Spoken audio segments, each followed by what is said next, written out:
All right, I read Tim Cowlishaw's column, as I always do, but this one, stood out with some numbers there. It had to do with Dak Prescott. And then I saw where Troy Aikman said you need a complete overhaul. A lot of dysfunction there, describing his former team. Tim Cowlishaw joins us now. Would you go that far, Tim? Complete overhaul, a lot of dysfunction there? Oh, I would go far as to say it, and I think several of us have said it before, but complete overhaul suggests you're going to have a different system than Jerry and Steven being at the center of all the decision making, and I just don't think there's anything you can do to convince Jerry that that's not the way to go.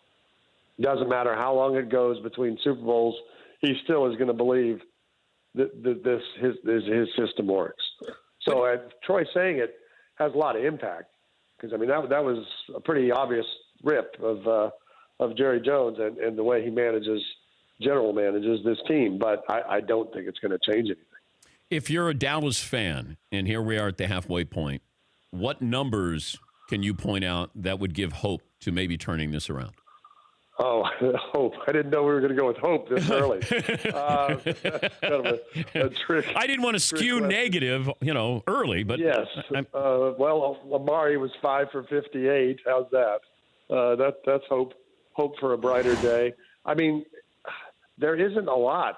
What you would say is this: the only hope for now is the NFC East.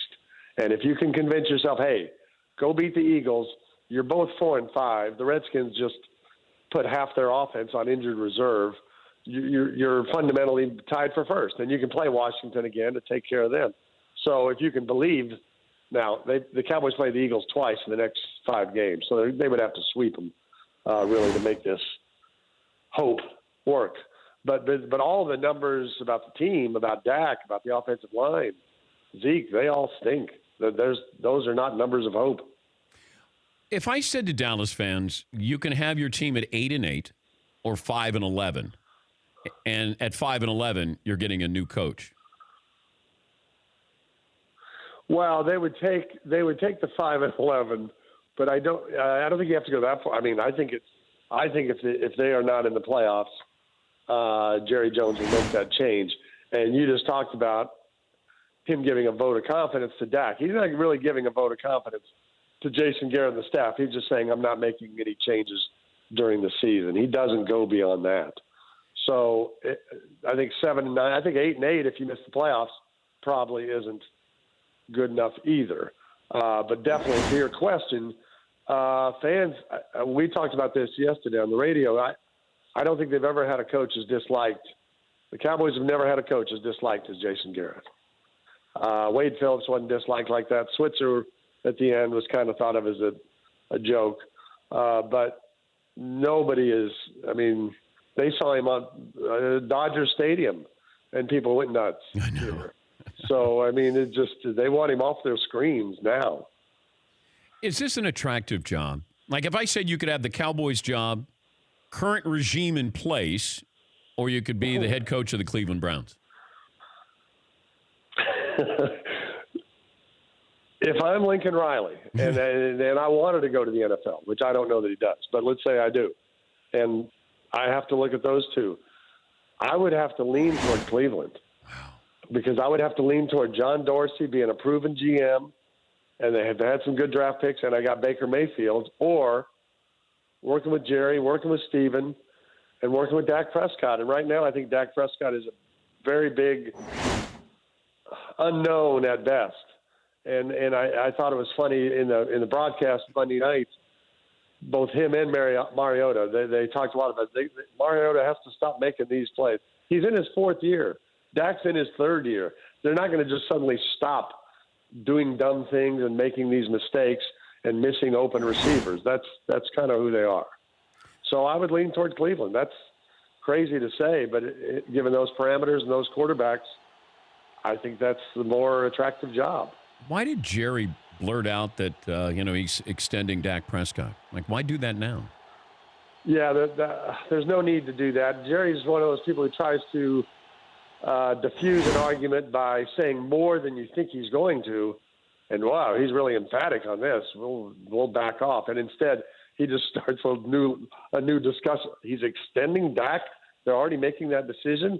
I mean, really, Dak's only hope at this point, and you hate to say only hope, the way he looked 2 years ago, but his only hope is the coaching change after this year, obviously a coordinator change, and whoever that is next year in his big year, his fourth year, things start to look better, and they can do that. Otherwise, I don't know how low an extension you think they're going to make, but given the agent change Dak just made, I mean, he's not looking for a low Cowboy-friendly contract in his next time around. Yeah, but he's either your quarterback or not, no matter what the price is here. So even if you get him at a bargain price, he's still your starting quarterback, and is that who you want as your franchise quarterback moving forward? Right, and if that's the other part, that if you have a new coach coming in, well, he may want a different quarterback. You've already traded your first-round pick for Amari Cooper, so you're not going after any of the biggest guys. Do you like somebody in the second or third round that you think can compete right away, or are you going to go? The quarterbacks who tend to be on free agency are usually the scrap heap type quarterbacks. Man, it's tough. Dez Bryant with the Saints. How surprising is that if that's going to happen here, that he's going to sign, which it looks like he's going to? It's surprising that I don't know if that's a great Drew Brees, and that they talk about Michael Thomas being the most precise route runner in the NFL, and Drew Brees throws it right to this spot, and that's really not Dez's deal. But having said that, they don't. I don't think they're even using Cameron Meredith these days. They don't really even have a third wide receiver they like to use. So it'd be an opportunity to just come in and occasionally make a play. We're not expecting a lot, but just come out here and play. It's worth a shot for them, and it's great for Dez because he's sat out the entire year, and all of a sudden this falls into his lap. Yeah, might get a ring out of it. Hey, Tim, good to talk to you again, and thanks for stirring it up. We appreciate your time as always. As always, Danny. Thank you. All right, Timmy. That's Tim Cowlishaw, Dallas Morning News. For more Dan Patrick Show, tune to Audience Channel 239 on DirecTV or download the Dan Patrick Show app.